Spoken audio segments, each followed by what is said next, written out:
할렐루야! 오늘은 세종을, 내일은 대한민국과 온 땅에 전도와 선교의 사명을 감당하는 세종순복음 드림교회입니다. 하나님의 사랑과 은혜가 치유와 응답이 있는 성령 충만한 교회입니다. 구독과 중보기도로 드림가족이 되어보세요. 오늘도 주 안에서 참 좋은 날입니다. 우리 하나님 말씀 누가복음 4장 31절에 있는 말씀을 다 같이 보겠습니다. 누가복음 4장 31절 다 같이 읽겠습니다. 갈릴리 가버나움 동네에 내려오사 안식일에 가르치매. 우리 주님께서 먼저 가신 것이 고향 땅 나사렛에 가서 복음 선언으로 하신 것입니다. 주의 성령이 내게 임하시니 이는 나로 하여금 가난한 자에게 복음을 전개하시려고 내게 기름을 부으시고 포로된 자에게는 자유를, 눈먼 자에게는 다시 보게 함을 전파하며 눌린 자를 자유케 하고 하나님의 은혜를 전파하려 내가 왔다. 그렇게 해서나 고향 땅 나사렛은 예수 그리스도를 하나님의 아들로, 선지자로 인정을 하지 않았습니다. 저는 목수의 아들이 아니야. 저희 형제와 누이 동생들이 다 우리와 같이 있지 않느냐. 언제 자기가 갑자기 저렇게 되었느냐. 이래서 사람들은 예수 그리스도의 권위를 인정하지 아니하고 오히려 시기하고 질투하고 그리스도를 동리 밖으로 끌고 나가서 동리가 있는 높은 산 벼랑에서 밀쳐 죽여주고 했습니다. 그러나 예수님께서는 같은 갈릴리면서도 거기에서 좀 떨어진 가버나움 동리에 오니까 가버나움 사람들은 예수 그리스도를 하나님의 사자로서 두려움을 가지고 큰 존경심을 가지고 받아들였습니다. 같은 갈릴리 땅인데 태어난 고향 땅 나사렛은 예수를 부렸으나 그 이웃 동리인 가버나움 동리에서는 크게 예수님을 환영했습니다. 그렇기 때문에 예수님은 똑같은 갈릴리이지만은 나사렛에서는 큰 기적을 행할 수가 없었습니다. 그러나 가버나움에서는 굉장히 큰 기적을 행하시고 그리스도의 사역의 3년 반 동안의 총본부를 바로 가버나움에 세우신 것입니다.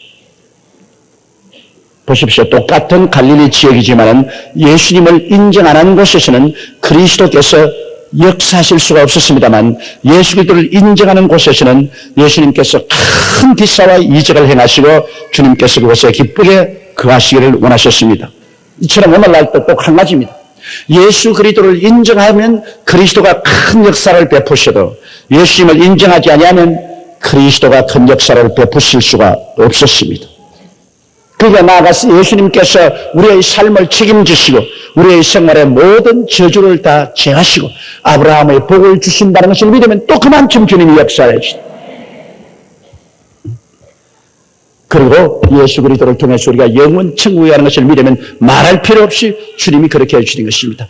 진리를 알지니 진리가 너희를 자유케 하라고 말씀한 것은 진리를 깨달으면 깨닫는 만큼 주님께서 역사하여 주시는 것입니다. 그러므로 우리가 하나님 말씀을 읽고 듣고 깨닫는 것은 굉장히 중요합니다.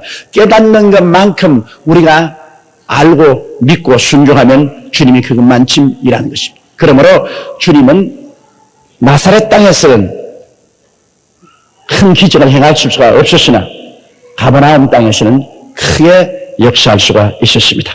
그래서 예수님은 갈릴리 가버나움 동리에 내려오사 안식일에 가르쳤습니다. 주님은 복음을 전가하기도 하시고 또 차분차분히 가르치시기도 하셨습니다. 31절요. 저희가 그 가르침에 논란이 이런 그 말씀이 권세가 있습니다. 예수님이 가르치는 말씀에는 권세가 있습니다. 왜냐? 예수님은 참 하나님이요 참 사람이시기 때문에 예수님을 사람으로만 보아서는 안 됩니다. 예수님의 영혼은 하나님이십니다. 하나님이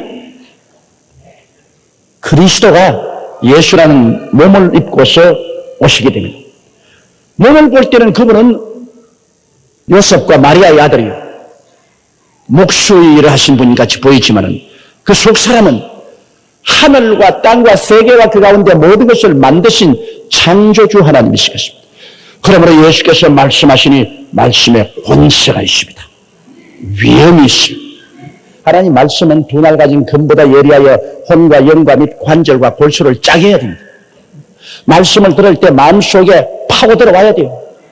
마음을 감동시켜야 됩니다. 쩌릿쩌릿해야 돼요. 가슴이 뜨끔뜨끔해야 돼요. 하나님의 말씀은 속에 들어와서 황황 터져야 됩니다. 내 말이 바위를 깨뜨린 방망이가 숲을 태우는 불과 같지 아니하냐 그렇게 말했습니다. 성령이 같이 하시는 권세는 말씀은 우리 마음속에 들어와서 바위를 깨뜨리듯이 우리 마음을 깨뜨리고 숲을 태우듯이 우리 마음을 태우는 것입니다.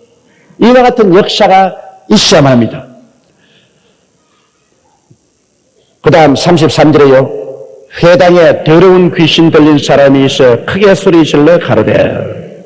근데 회당에 더러운 귀신 들린 사람이 있었는데요. 그때만 있은 게 아닙니다. 과거에도 계속해서 더러운 귀신이 들렸으면서도 회당에 나왔어요. 종교적인 귀신이 많습니다. 그러므로 회당에 나와서 모든 종교적인 의식을 다 행한데도 불구하고 실제는 더러운 귀신이 들려있어요. 성령의 역사가 없으면 귀신은 다 참고 있는 겁니다. 교회도 오고 설교도 듣고 그리고 성경도 읽고 온갖 종교적인 형태를 다 내는 그런 귀신들입니다. 그러나 성령의 역사가 오면 그만 뜨거웠어. 그 성령의 역사가 오면 예수 믿는 사람들은 시원해지고 귀신은 뜨거워지는 것입니다. 예수 믿는 사람은 성령이 오시면 기뻐지고 즐거워지고 생명이 넘치고 생수가 넘친 상쾌해집니다만 마귀는 정반대로 뜨거워지고 괴로워지고 태워버리는 것입니다. 이러므로 성령의 역사는 성도는 살리고 마귀는 죽인다. 성도는 땡기고 마귀는 쫓아버린다. 성령의 역사가 오면 성도는 활기차지고 마귀는 무력해진다. 그러므로 성령의 역사는 그런 이중적인 역사를 행하시는 것입니다. 예수님이 오시니까 성도들은 막 은혜가 충만해서 예수님을 정신없이 쳐다보고 있는데 귀신 들린 자는 호함을 칩니다. 괴로우니까. 좋은데 호함 칩니까? 괴로우니까 호함 치지. 아이고 내 죽겠다. 그렇게 호함 치는 거지. 그러면서 귀신이 34절에 말하였으니까 우리 읽어봅시다. 아 나사렛 예수여 우리가 당신과 무슨 상관이 있나이까? 우리를 멸하러 왔나이까? 나는 당신이 누군 줄 아노니 하나님의 거룩한 자니이다. 귀신이 괴로우니까 호함을 치지. 아 나사렛 예수여. 예수님을 왜 나사렛 예수라면 예수께서 나사렛에서 자라났기 때문에요. 그 예수님을 부를 때 나사렛 예수라고 부른 것입니다. 아 나사렛 예수여 우리가 당신과 무슨 상관이냐. 무슨 상관없지. 하나님하고 귀신하고 무슨 상관이 있어요. 그런데 귀신은 하는 말이 뭐냐면 당신은 우리하고 상관없는데 왜 우리를 이렇게 괴롭히러 왔냐 이 말인 것입니다. 귀신은 생각하기를 예수님은 하나님이시고 하나님 할 일만 되고 귀신 자기들은 예수님 관계없으니까 자기들 할 일만 하면 되는데 왜 예수님이 자기 하는 일에 간섭하냐 하는데 간섭할 수밖에 없는 것이 귀신이 가만히 있으면 좋겠는데 하나님의 백성들을 괴롭히니까 그런 것입니다. 유리와 사자가 산에서 지 혼자 놀 때야 고모고 내버려 놓죠. 양을 잡으려고 하니까 총을 쏘죠. 몽둥이로 때리고 창으로 찌르는 이유는 양을 잡으려고 하는 거렇죠. 양을 잡으려고 하는. 양 안 잡고 지 혼자 산골짜기에서 뛰놀 때야 그럼 뭐 하려고 잡아요. 내버려 놓지. 귀신이 그냥 한쪽 지구 구석에 쪼그리 앉아있으면 그럼 내버려가도 괜찮은데 이게 자꾸 댕기면서 사람들을 도둑질하고 죽이고 멸망시키니까 주님이 관여하지 아니할 수 없습니다. 왜? 사람들은 다 그리스도의 형상과 모양대로 지원받은 사람이요. 누구나 구원받은 사람들은 하나님의 자녀인데 목자가 하나님의 백성을 안 돌볼 리가 있겠습니까? 하나님이 우리를 위하시면 누가 우리를 대적하리요? 환난이나 공고나 적신이냐 위건이냐 기근이냐 칼이냐 이 모든 일에 우리를 사랑하신 말미암아 우리가 넉넉히 이기나니라. 이러므로 하나님이 같이 계시다는 것, 눈에 안 보이지만 얼마나 능력이 많으신 하나님, 우리 같이 있는 것이 우리에게는 든든하고 적에게는 위협이 되는지 모릅니다. 우리 예수 믿는 사람은 눈에 보이지 않는 세계를 가지고 있는 사람들인 것입니다. 보이는 세계만 가지고 있지 않습니다. 우리는 눈에 안 보이는 세계를 가지고 있습니다. 우리는 얕은 곳에 사는 것이 아니라 깊은 곳에 삽니다. 얕은 이 물질적인 세계만 있는 것이 아니라 깊은 영적인 세계 속에 들어가서 삽니다. 얕은 데 있는 우리만 보면 안 됩니다. 우리의 뿌리는 깊은 데 있습니다. 우리는 눈에 보이지 않는 세계를 가슴에 품고 살고 있는 사람이기 때문에 그렇게 호락호락 약한 존재들이 아니라는 것을 알아야 됩니다. 귀신이 나사렛 예수여 우리가 당신과 무슨 상관이 있나이까? 상관이 있지. 우리를 멸하러 왔나이까? 괴로워 견딜 수 없거든. 예수님은 삼키는 불이라. 나에게는 삼키는 불입니다. 그러니까 뭐 괴로워 견딜 수 없으니까 우리를 멸하러 왔나이까? 우리 있는데 안 오면 좋은데 왜 우리 있는데 옵니까? 불이 갇혀 오면 타지요. 괴롭지요. 그러니까 우리가 당신과 무슨 상관이 있나이까? 우리를 멸하러 왔나이까? 나는 당신이 누구인 줄 아느니 하나님의 거룩한 자니. 귀신은 잘 알죠. 영체니까. 사람은 몰라도 귀신은 알거든. 귀신이 나는 당신이 누군 줄 안다. 다른 사람들은 예수께서 그냥 평범한 선지자요. 그렇지 않으면 나사렛의 목소로 알았는데 귀신은 미리 알고 말하기를 당신은 하나님의 거룩한 자니.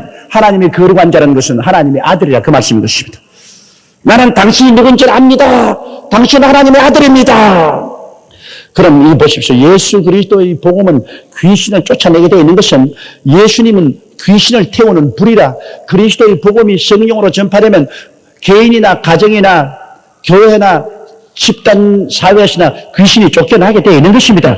귀신이 가만히 있을 도리가 없어요. 뭐 예수 믿는 사람이 무슨 귀신? 예수 믿는 사람이 쫓아내는 게 아니라 예수 그리스도의 믿는 사람은 너희 두세 사람 모인 것은 나도 있겠노라. 주님이 오시기 때문에 귀신을 소멸하는 그리스도의 불이기 때문에 귀신이 쫓겨나게 되어 있는 것입니다. 여러분 귀신 두려워할 것 없어요. 우리가 집에 가실 때 찬송 부르고 기도하고 하면은 귀신 쫓겨나요. 귀신은 진딧물 같아서 우리의 사람에게 생명을 빼앗아갑니다. 우리에게 도둑질하고 죽이고 멸망시키는 일을 하는 것이기 때문에 가는 곳마다 우리는 귀신을 청소하는 청소 작업을 해야 됩니다. 귀신을 예수 이름으로 쫓아내야 되는 거죠. 그러면 귀신은 파괴 공작을 못하는 것입니다. 35절요. 예수께서 꾸짖어 가라사대 잠잠하고 그 사람에게서 나오라 하시니 귀신이 그 사람을 무리 중에 넘어뜨리고 나오되 그 사람은 상하지 아니한지라. 그 예수님께서 그대로 내버려 놓지 않고 예수님은 절대로 귀신을 내버려 놓을 수 없습니다. 예수님께서 단호하게 말하십니다. 잠잠하고 그 사람에게서 나오라. 주님이 꾸짖으십니다. 36절요. 다 놀라 서로 말하여 가로되 이 어떠한 말씀인고 권세와 능력으로 더러운 귀신을 명하며 나가는 데다. 그러니 뭐 사람들이 얼마나 놀랐겠어. 그때 그런 일을 몰랐으니까 그저 고요히 성경만 배웠지. 귀신이 있는 줄도 몰랐고 귀신이 쫓겨나가는 것은 하물며 상상도 못했는데 예수님이 들어오자마자 귀신이 발작을 하고 발작하는 귀신을 보고 예수님이 명령하며 귀신이 그 사람을 군중 가운데 넘어뜨려 놓고 자기는 고함치며 나가버립니다. 그 사람들이 보고 뭐 기가 막히지 뭐. 이야, 이 어찌된 일인고. 이 권세와 능력의 말씀으로 말하니 귀신도 쫓겨나가는도다. 이야, 이야말로 하나님 나라가 임하여 있구나. 느끼지 아니할 수 없습니다. 우리 하늘나라는 말에 있지 않고 능력에 있습니다. 여러분은 다 예수 믿음으로 하늘나라가 여러분 속에 들어와 있는 것입니다. 그러므로 권세와 능력이 여러분 같이 있습니다. 권세와 능력 있게 여러분도 귀신을 쫓아내야만 할 것인 것입니다. 37절요. 이에 예수의 소문이 그 근처 사방에 퍼지니라. 하나님의 능력이 나타나면 소문이 퍼집니다. 모여서 예배드리도 조용하게 예배드리고, 그 다음에는 아멘 하고 그냥 떠나버리면 소문이 날 것도 없어요. 그러나 쩔름다리가 일어나서 걷고, 안진뱅이가 휠체어에서 일어나고, 암이 떨어지고, 귀신이 소리치고 나가면 소문이 안 날 택이 없습니다. 그렇지 않더라도 사람들은 남의 소문 전하기를 좋아하는데, 그거를 보고 간 사람이 가만히 있어요. 집에 가서 남편에게 이야기하고, 아들에게 이야기하고, 딸들에게 이야기하고, 이웃에 이야기하고, 그렇게 하니까 소문이 쫙 나. 예수님 브라카 하나 안 붙이고 선전 삐라 하나 안 했지만은 주님이 가시는 곳마다 하늘나라의 역사를 베푸시니까 소문이 쫙 난 것입니다.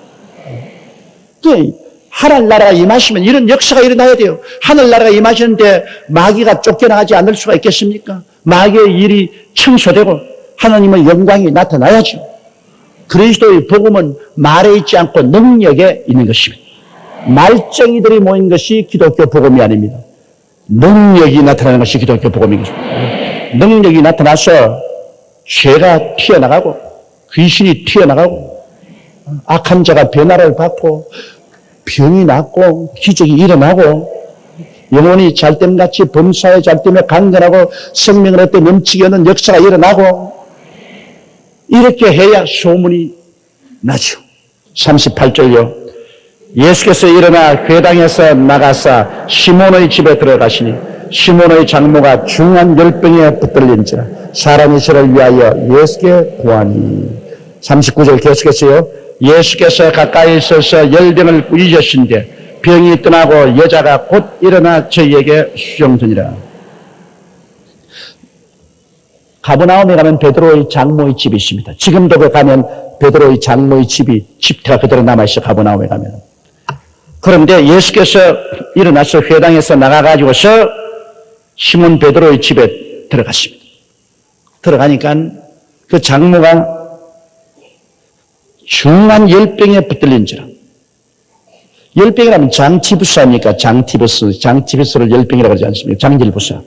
그러니까 열병이라는 것이 요사이는 항생제가 있어서 그 이겨내지만 옛날에 항생제가 있나? 장질부스 걸리면 죽기 아니면 살겠지. 그랬는데 난 병이란 병은 다 알아봤어. 장질부스도 알아봤고 홍역도 걸려가지고서 홍역 걸려서 거의 죽다가 살았고 국민학교 6학년에 홍역이 걸렸다. 그 다음에 또 폐병 걸렸지. 그럼 또 배도 쬐지. 온갖 병 다 알아봤어. 그런데 이게 중병이 걸려가지고서 이제 들어누워 있는데 속수무책입니다. 그때 의원이 그걸 고칩니까? 약이 고칩니까? 그런데 예수님이 마침 그 집에 들어온 사람들이 와서 예수께 말하십니다. 자, 베드로의 장모가 중한 열병에 걸려 있습니까? 예수님이 가셔서 그 장모의 손을 잡고 그 열병을 꾸짖으십니다. 여러분, 꾸짖는다는 것은 살아있는 것을 보고 꾸짖지 나무 보고 아무리 꾸짖어봤자 소용이 없어요. 제가 이 꽃 보고 야 이놈아 왜 시더니 이놈아 그래봤자 소용없어. 꽃은 듣지를 못해. 적어도 들을 수 있는 지성이 있어야 꾸짖는 데 필요가 하지. 들을 수 있는 지성이는 벌레 보고 꿈틀은 벌레 보고 이놈의 자식아 어디에다 꿈틀거리고 방을 뚫어놓어 나가. 그래도 소용이 없어요. 벌레는 그런 지성이 없어요. 꾸짖는다는 것은 지성이 있기 때문인데 그럼 열병이 무슨 지성이 있습니까? 예수님이 열병을 꾸짖다는 것은 열병 배후에는 귀신이 있다는 것입니다. 알겠어요? 귀신이 열병을 가지고 귀신이 붙어서 열병을 가지고 그러므로 주님이 꾸짖으셨어요. 지성이 없는 것을 아무리 꾸짖어봐도 소용이 없어. 그러나 열병을 꾸짖었다. 이렇기 때문에 우리가 걸리는 병의 거의 대다수는 마귀에게 눌려서 병드는 것입니다. 꾸짖어야 돼요. 병을. 나사렛 예수를 위하여 너희 병을 나가라고 꾸짖어야 돼요. 왜냐하면 그 배후에 귀신이 도사리고 있다. 그래 주님께서 열병을 꾸짖었다. 그러니까 즉시로 열병이 떠나가버려요. 즉시로 나가버려요. 귀신이 떠나가버리니까 병이 없어버려요. 폐병 걸린 사람, 폐병을 자꾸 가져오는 귀신을 억압하는 것을 쫓아버리니까 균은 말라버립니다. 귀신이 자꾸 균에게 생명을 주니까 균이 살아서 움직이지. 귀신이 떠나가면 균은 자연적으로 말라 죽어버립니다. 그러니 뭐 즉시로 그 장모가 나아서 일어나서 예수께 수종들더라. 여러분, 우리가 병이 나으면 주님께 수종을 드려야 돼요. 여기에 시몬의 장모가 열병에서 나으니 여자가 곧 일어나 저희에게 수종드더라. 우리가 하나님께로부터 은혜를 받으면 곧 하나님을 섬기는 삶을 살아야 되는 것입니다. 주님께 수종드려야 돼요. 성수주의하고 주님께 11조 드리고 열심히 전도하고 주님을 잘 받들어요. 그러면 더욱더욱 건강해지고 더욱더욱 하나님의 은총과 축복을 받습니다. 사람들은 주님께 은혜 받고 난 다음 은혜에 감사하지 않고 그대로 지나간 사람 많아요. 10문둥이를 예수님이 고쳐주었는데 9문둥이는 그냥 가버리고 오직 한 문둥이만 와서 주님께 감사를 드렸습니다. 주님이 말씀하기를 너희 10명이 고침을 받았는데 9명은 어디를 갔느냐고 말했습니다. 참으로 은혜 받고 감사할 줄 모르는 것, 그 참 무시무시한 죄입니다. 우리는 항상 감사하고 은혜를 보답하는 삶을 살아야 되는 것입니다. 감사 보은의 삶을 살아야죠. 우리는 크고 작은 은혜를 받았으면 반드시 감사로 보답해요. 저는 그걸 내 마음속에 늘 깊이 느끼면 내가 남에게 은혜 받고 난 다음에 은혜를 잊어버리거나 은혜를 원수로 갚는 그런 일이 혹시나 있을까 싶어서 제 자신을 늘 살펴보고 채찍질합니다. 그 다음 40절요. 해질적에 각색 병으로 앓는 자 있는 사람들이 다 병인을 데리고 나오며 예수께서 일일이 그 위에 손을 얹어서 고치시니. 자, 예수님이 병 고치는 데는 관심이 있냐 없냐 그런 소리를 자꾸 하는데요. 예수님이 병 고치는 데 관심이 없다면은 왜 예수님 가는 곳마다 병자들이 몰려오고 예수님은 그 병자들에게 일일이 한 사람씩 다 손을 얹어 안수하여 고쳐서 보내실까요? 기독교의 복음이 병고침과 상관이 없으면 왜 예수 그리스도께서 가는 곳마다 오는 곳마다 구름대같이 병자들이 모여오고 주님은 항상 말씀 정리하고는 곧장 하신 일이 귀신 쫓아내고 병 고치는 일을 늘 하셨습니다. 예수님의 복음 증거는 여러분 죄를 용서하고 구원함과 동시에 병을 고치는 것이 기독교의 근본입니다. 예수 그리스도의 성품의 근본이요 기독교의 근본입니다. 구원과 치료 이것은 기독교 복음에서는 절대로 분리할 수가 없습니다. 이렇기 때문에 예수님이 마가복음 16장의 마지막 남긴 유언도 믿고 세례받는 사람은 구원을 얻을 것이요 믿지 않은 사람은 정죄를 얻으리라. 믿는 자에게는 표적이 떨어지 제가 내 이름으로 귀신 쫓아내며 병든 자에게 손을 얹어 나으려고 하셨습니다. 이러므로 병 고치는 것을 여러분 우리가 등한해서 안 됩니다. 그런데 마귀는 이 병 고치는 역사를 하는 교회를 공격을 하고 사입이라고 하고 손가락질하고 합니다. 그것은 예수 그리스도의 인격에 대한 모독이요 도전인 것입니다. 성경은 예수 그리스도는 어제나 오늘이나 영원토록 동일하다고 히브리서 13장 8절에 말하시죠. 너희 두세 사람이 내 이름으로 모인 것은 나도 너희 가운데 이겼나라고 했는데 그 예수님께서 계시면 죄를 사하고 병 고치는 일을 안 할 도리가 없는 것입니다. 주님은 병 고치기를 사생결단하고 원하십니다. 이렇기 때문에 예수 그리스도께서는 회개하라 천국에 가까웠다고는 꼭 귀신 쫓아내고 병 고치라고 하셨습니다.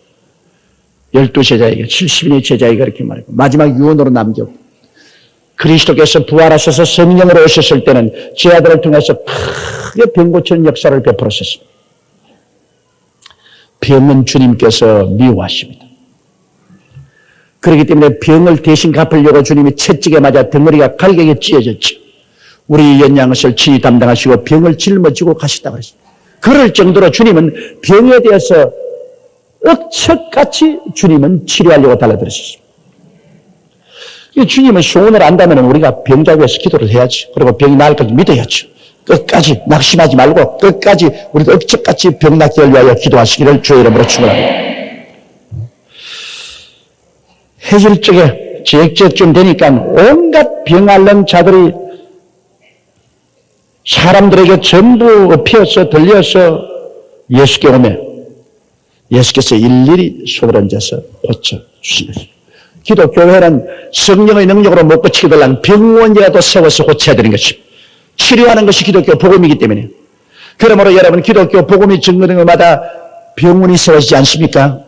한국에도 뭐 서브란스 병원, 카톨릭 병원, 중앙대 병원, 기독교 재단에서 하는 병원들이 굉장히 많습니다. 그것은 기독교 정신은 치료에 있기 때문에 성령으로 못 고치고 달랑 의사를 통해서라도 고쳐라.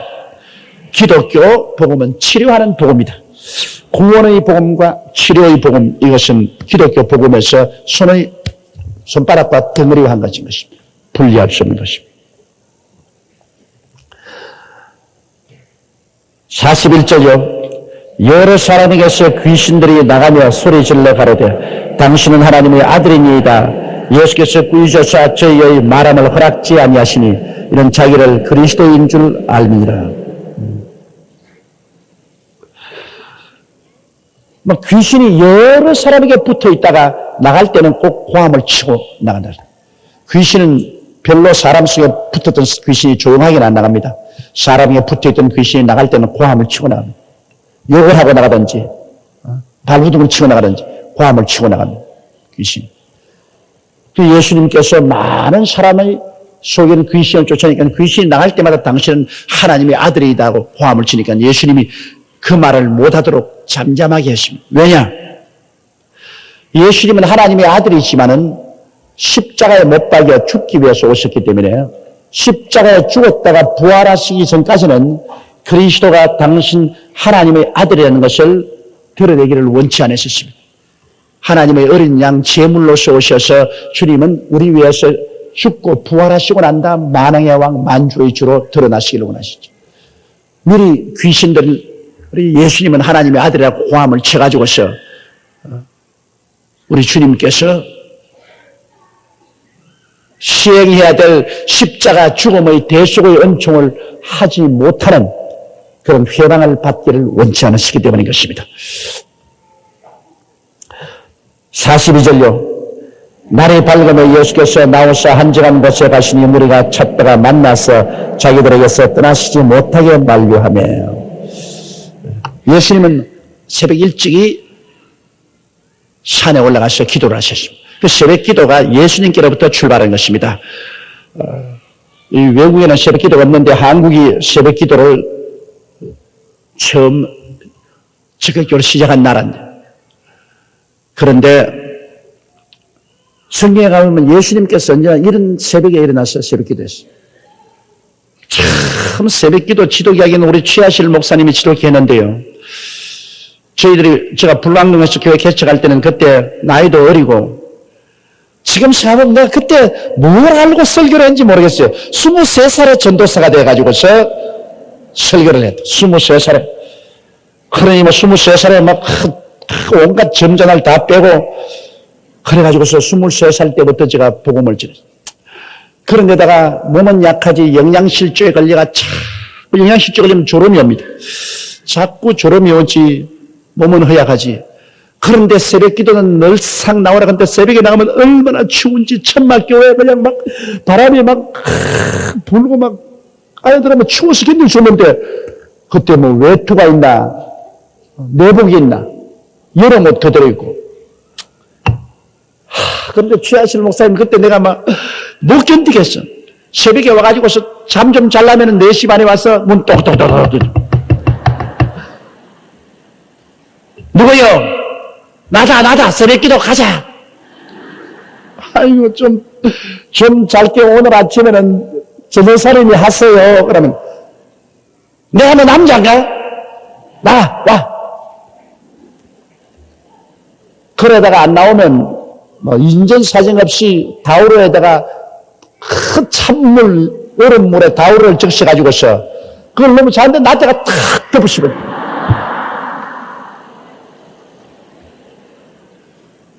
눈에서 여러분 번개불이 번쩍한다고 그 찬물을 말이지 얼굴에다가 그냥 타올을 덮습니다. 그래서 최자실 목사님 때문에 저는 끌려다니면서 새벽 기도를 했습니다. 그때는 제가 잘나서 한 것이 아니라 끌려다녔습니다. 그러므로 누구라도 끌어줄 사람에도 있어야 됩니다, 여러분. 내가 믿음이 약하면 누가 와서 끌어당기더라도 끌어주는 사람이 있어서 하는 것도 굉장히 유익인 게 새벽 기도를 하고 나면 나중에 참 잘했다. 수정에 나이 아침에는 기도를 하고 난 다음 나중에는 참 좋았다. 그러나 또 그 이때는 또 마음이 또 달라져가지고서 안 하면 좋겠다. 그래 제가 불평 많이 말했어요. 어느 놈이 사람 잡으려고 새벽 기도를 만들어가지고서 이렇게 사람을 괴롭히냐. 제가 새벽 기도에서 가장 한번 연출을 한 것은 서대문입니다. 냉천동에 우리가 살았. 서대문 그게 이제 교회니까. 아침에 전화가 자꾸 와서 내가 그 전화를 이렇게 드니까 최하신 목사님이라 내가 깜짝 놀랐어요. 솔직히 말해서 난 그때는 하나님하고 최 목사님밖에 겁나는 사람 없어요. 자네 뭐하네? 그랬더니 잡니다 어머니. 이 사람아 지금 시간이 5시야. 이미 성도들이 새벽에 모여가지고서 지금 30분 동안 찬송하고 기다려. 세상에 창피하게 목사가 5시까지 자는데 어디 있어? 그럼 어찌나 놀랬던지 막 딱 일어나가지고서 정신없이 막 화장실 뛰어들어가서 막 얼굴 물 몇 분 찍어 바르고 양수질하고 머리 삐져놓고 막 그다음 성경 들고 막 내가 냉천동에서 서대문 그 우리 교회까지 막 뛰어갔다. 새벽에 숨이 헐떡거리면서 뛰어가지고서 강남으로 막 올라가니까 막 사람들이 막 배를 안고 두는 거 밖에 파자마를 입고 뛰어가서 그냥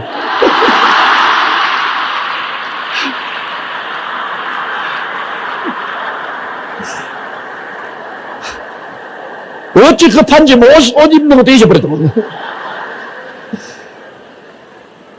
그래가 할 수 없이 또 도로 또 파자마 입고 또 내 집으로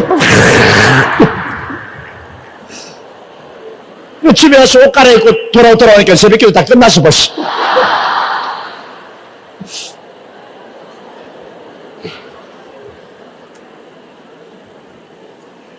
그래도 이제 우리 최 목사님이 천당 가시고 난 다음에 내가 늘 최 목사님 생각이 납니다. 제가 오늘날 이런 정도의 목회를 할 수 있는 것도 그런 무서운 할머니가 있어가지고서 하도 나를 괴롭혔기 때문에 내가 인정됐어. 예수님도 아침 일찍이 일어나서 산에 가서 새벽 기도를 하시다. 이 새벽 기도를 여러분 할 수 있으면 하는 게 좋습니다. 그러나 난 여러분 꼭 교회에 나와서 해야만 된다고는 말하지는 않습니다만 그러나 집에서 하는 것보다도 교회에 와야 기도가 잘 됩니다. 학생들이 집에서 공부하면 공부가 잘 안 되고 꼭 독서실로 가야 공부가 잘 된다고 집에 뭐 그렇게 공부방 잘 만들어 놓고 말이야 좋은 책상 갖다 놓고 해도 꼭 독서실로 갑니다. 그런 분위기 때문에 그런 것입니다. 집에 있으면 아무래도 안락한 분위기이기 때문에 공부가 안 되지만은 독서실에는 다 열심히 공부를 하니까 분위기가 공부하는 분위기가 되어서 공부하게 됩니다. 기도도 그렇습니다. 집에서 기도하면 할 수 있지만은 그러나 교회라는 것은 기도하는 분위기가 조성되어 있기 때문에 교회 와서 기도하는 것이 참으로 좋습니다. 날이 밝으면 예수께서 나오사 한적한 곳에 가시니 무리가 찾다가 만나서 자기들에게 떠나지 못하게 말리거든. 하도 예수님이 와서 뭐 귀신도 쫓겨나고 병도 낫고 하나님의 역사에 나니까 얼마나 좋죠. 그러니까 예수님을 붙잡고서 안 놓아보내려고. 예수님을 가버나움에 그냥 붙잡아 놓으려고 했습니다. 그러나 43절 다 같이 읽으십시다. 예수께서 이르시되 내가 다른 동네에서도 하나님의 나라 복음을 전파해야 하리니 나는 이 일로 보내심을 입었노라 하시고 갈릴리 여러 회당에서 전도하시더라. 예수께서 이르시되 내가 다른 동네에서도 하나님의 나라 복음을 전하여야 하리니 내가 여기에만 전할 수가 없다. 다른 여러 동네에도 나가서 하늘나라 복음을 전. 복음에는 그냥 복음이 아닙니다. 하늘나라 복음입니다. 천국 복음, 하늘나라 복음입니다. 왜냐? 우리가 복음을 믿으면 하늘나라가 들어오는 것입니다. 그리고 우리가 하늘나라에 들어가게 되는 것입니다. 하늘나라에는 예수님이 임금이시고 성령님이 권세가 되시고 천사들이 군대가 되어서 지키는 것이 하늘나라인 것입니다. 그럼 여러분 속에 하늘나라가 들어옵니다. 그럼 여러분은 하늘나라입니다. 하늘나라입니다. 따라 말씀하십시오. 나는 예수님을 모시고 하늘나라가 내 안에 들어왔습니다. 여러분 하늘나라입니다. 이제 오늘 예배 마치고 집에 들어갈 때 하늘나라가 집으로 간다. 그러고 가십시오. 여러분 한 사람 한 사람이 하늘나라입니다. 그런 하늘나라를 가진 사람이 두세 사람 모이면 큰 하늘나라예요. 큰 하늘나라예요. 여러분은 절대 개인적인 존재가 아닙니다. 여러분 무슨 한 사람 딱 말하면 여러분이 하늘나라이기 때문에 여러분 속에 예수님 계시지, 성령님 계시지, 천국과 천사들이 둘러싸여 있는 것입니다. 개인이 아니에요. 그냥 개인받은, 구원받은 조용기, 구원받은 여러분이 아닙니다. 하늘나라입니다, 여러분. 한 나라, 그 여러분을 손댄다는 것은 한 나라를 손대는 것이요. 여러분 안에 임금님 예수님이 계시고 권세인 성령님이 계시고 나라를 지키는 군대인 천사들이 같이 나라입니다. 나라예요. 단순하게 나는 구원받은 성도다 이렇게 생각하면 안 됩니다. 우리는 하늘나라 복음을 받아야 돼요. 하늘나라에 소속하고 있는 것입니다. 그러므로 거창스럽죠. 한 사람 한 사람이 거창스럽고 천견과 같이 귀합니다. 그렇게 가벼운 존재가 아닙니다. 하늘나라입니다.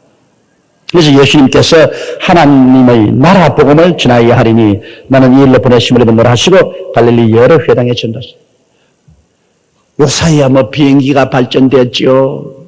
자동차 있지요. 배 있지요. 라디오, 텔레비 있지요. 팩스 있지요. 컴퓨터 있지요. 복음을 얼마나 전하기 좋은 때가 왔는지 모릅니다. 그렇기 때문에 우리들은 한 곳에 머물러 있을 것이 아니라 온 천하 만국에 다니면서 그리스도의 복음을 전하여야 되는 것입니다. 온 천하 만국에 다니면서. 이번에 내가 시드니 가보니까 우리 권사님들, 우리 권사님 할머님들, 내가 할머니가 했다가 내가 혼이 났어요. 우리가 왜 할머니냐고. 와서 기도도 하고 길거리에 나가서 전부 노방전도 하고 길거리마다 나가서 노방전도 하고 또 저녁에 와서 또 찬송하고 참 보기에 대단히 아름답습니다.